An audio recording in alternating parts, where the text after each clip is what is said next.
All right, what's up, everyone? Welcome back to another edition of Reflection Friday. Again, this is just a little tidbit that we like to bring on. I like to interview some people in the real estate business that has, maybe seen the good, bad, and the ugly of the real estate world and can kind of share their experience and their story and how they got into the business. So today, I've got the wonderful Gloria Gear. How you doing? Good. How are you? I'm doing fantastic. So thanks for being on with me today. And we'll just get right into it. So Gloria, why don't you go ahead and just briefly explain like when you got into the business and kind of what you're doing today? Because I know you kind of do a handful of different things. Well, first of all, thanks for having me. And honestly, like we talked about, when you first asked me, I'm like, I'm not that experienced. So I'm just hoping that I'm still in the beginning of my journey, and hopefully that'll just be helpful to some others that are just kind of starting out. So that's kind of my purpose of, hey, let's talk, and I'll just let you know where I am, and hopefully it helps somebody. So my background is I actually have a degree in education. So that's kind of like the little tidbit there. So I used to teach kindergarten and first grade.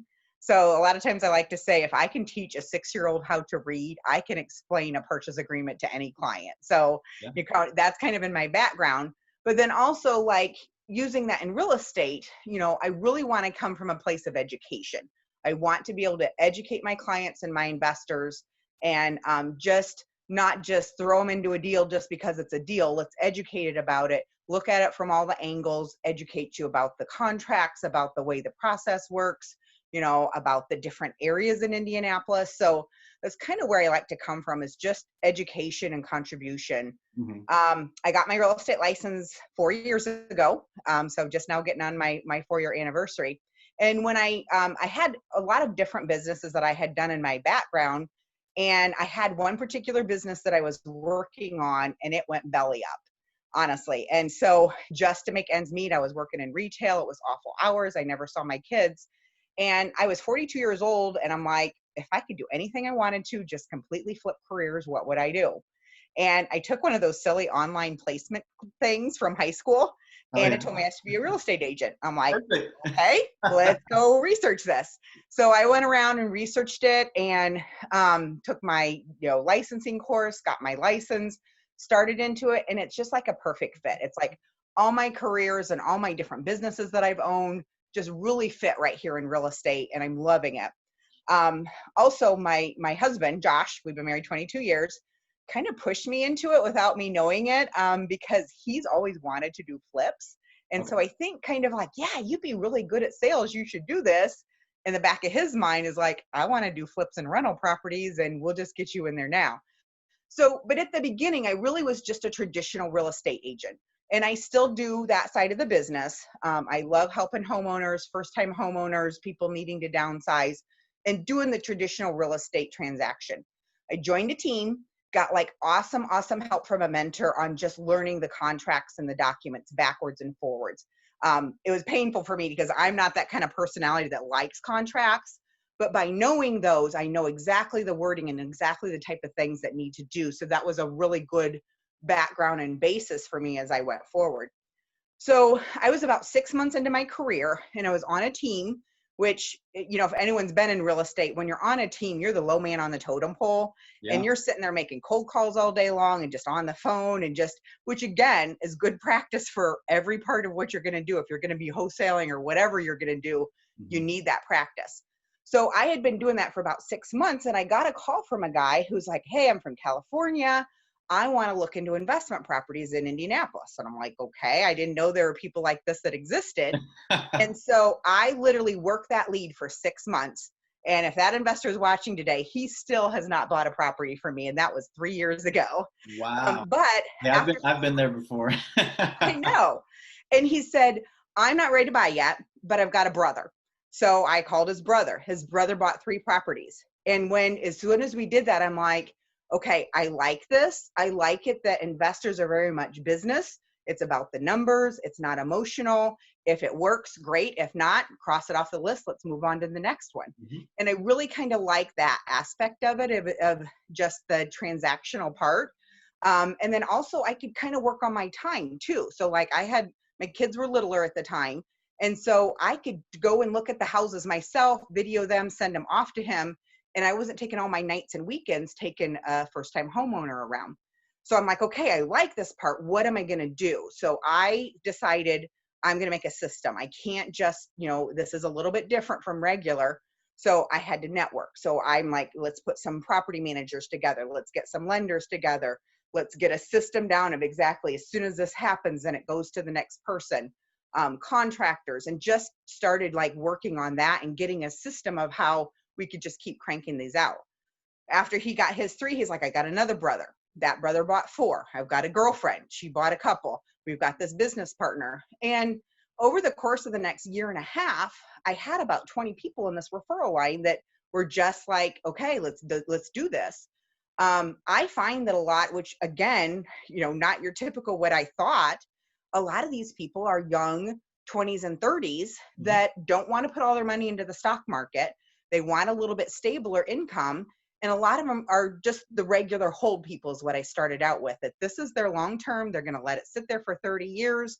When they're ready to retire, they can either cash it out or just let the cash flow keep coming. So to me, that was like not the typical investor of who you think of as an investor. Yeah. So I really just kind of cut my teeth on guys like that and girls. I love having girl investors because it's like, it's just putting the ball in your park too. So I really like working with those too. So then about a year later, the team I was on just really wasn't investor focused. So I broke out on my own. I still am with Keller Williams. I still hold my traditional license, but I concentrate most of my business on working with investors. So just doing a lot of the groundwork for them, going out investigating properties. And then like the next year, I'm like, okay, I've kind of got my network.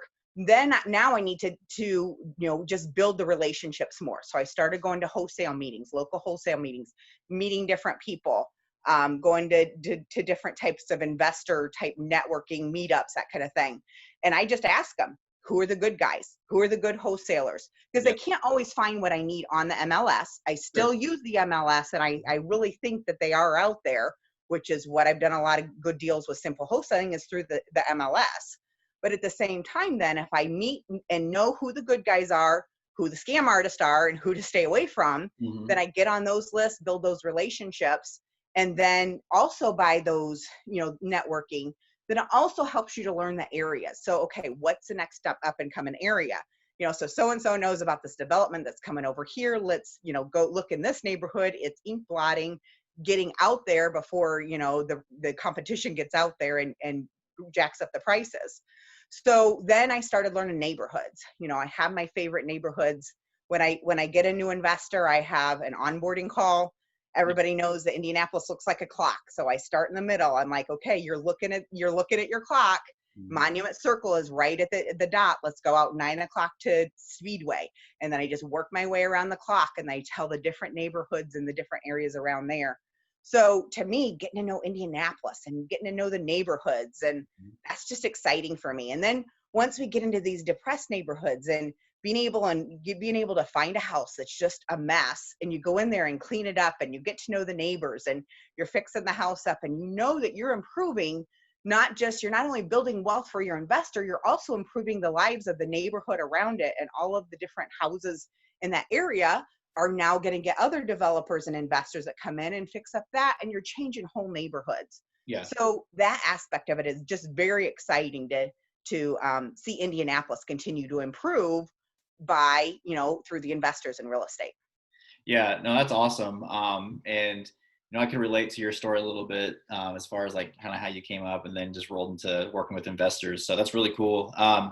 So next question, it could be either experience you had or maybe an experience that you saw a new investor that you work with, when they're trying to get their first deal here in Indy. But like, what's one thing looking back, like a big lesson learned or a mistake that either maybe you may have made or you've seen other people make along their journey trying to start investing in Indy? I actually have one right now that I'm in the middle of that we found this house. It was a great deal. It's a flip, but it's all about location. Yeah. So we can see the potential of this neighborhood. We know it's going to come. There's houses 2 blocks down that are selling for 250 and 300,000. We just happen to be the first one on the block, which again, it's a risk and you've got to know that. but it's always about location. So Yep. this particular house is by an abandoned building. And even though it's a gorgeous house and everyone loves it, it's difficult because that building didn't get fixed yet. So we thought it was going to, the GCs were in there, they were working on the electrical and plumbing. We thought it was going to get fixed, but it hasn't. And so our house is now sitting when everything around is selling. So Yeah. I would say location, location, location. I mean, it's that easy. You've got to make sure that you know the areas and the neighborhoods, and then you're in the right part of the neighborhood to really, just really make it successful. Yeah, I think like no, just knowing the locations, like you mentioned earlier, is huge because I get buyers from out of state contact me as well, and they see the price of the home online, and they're like, "Oh, this is a great deal." And I'm like, "Well, do you know about that neighborhood? Because it's not going to go much higher than this." Right, right, right. Yeah, so definitely educating the neighborhoods and kind of knowing what you're getting into beforehand is huge. Um, how about your biggest win in real estate so far? What would you say that would be? So after 3.5 years, decided I'm going to dip my own toe into the investment world. Okay. So we bought our first hold property back in October. It's property that actually has two rentals on it.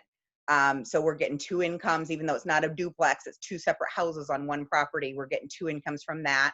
And then this spring during COVID, it was a lot of the real estate market dropped out. I was still working. I was still willing to do it, but a lot of my investors either were worried about the market, they're worried about their jobs, so they weren't buying. So I'm like, let's go buy ourselves. So I went and bought a house for $130,000.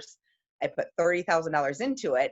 Because it's COVID, my contractor had no other jobs going on. So he only worked on my house, got it done in 4 weeks. I Nice. put it on the market, sold it for the first day for $212,000, and I walked to the bank with an $89,000 check. So yes, we got to figure taxes and that kind of stuff. We'll probably plan on netting like 40,000, but That's still, that's huge it's for like Indy. we finally did it. It worked. It was successful. But I mean, I worked that house, like all the different scenarios of what's my exit strategies if it's not going to sell, because we didn't know what COVID's going to do. We didn't know if Yeah. the market's going to tank. If I have to hold it and rent it, what can I get for rents? Are the numbers going to work that way? And I worked it and worked it and worked it like three different ways. And it was my first flip that's personally, after I did it with a bunch of other investors, and it worked out great. So then what did I do with the profits of those? I go and I buy two more rental properties. So we now have two There more you go. rental properties. One of them, I don't know if I would call it a success, but my husband says, okay, well, this one I want to do myself. So in the middle of 90-degree weather in July, we're like, let's demo this house ourselves. So we're down there, like, we're tearing out the drywall and the plaster and all the insulation. And so, yes, I do the real estate and I can do all that and be professional, but I'll get right in there and get down and dirty too. So No, I that's love that's it. what we're in the middle of right now. So it's kind of fun as a family.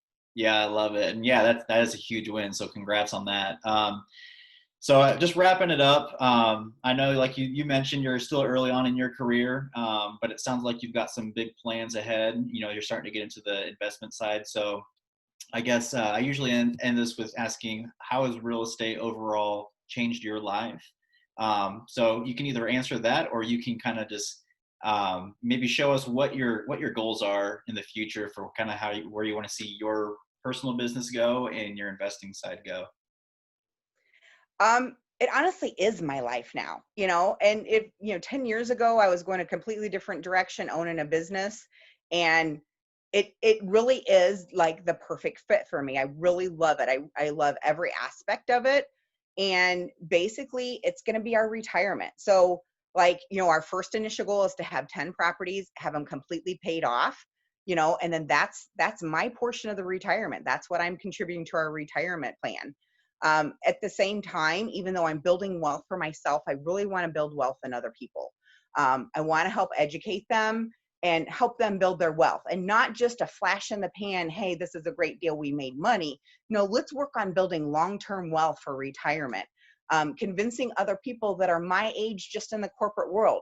Yes, I mean, for my husband and I, it's going to be 50-50 401k, Roth IRAs versus real estate, and just have two different streams, because we don't know how this economy is going to go. You Yeah. kind of need, don't put all your eggs in one basket. Have kind of a, diversified.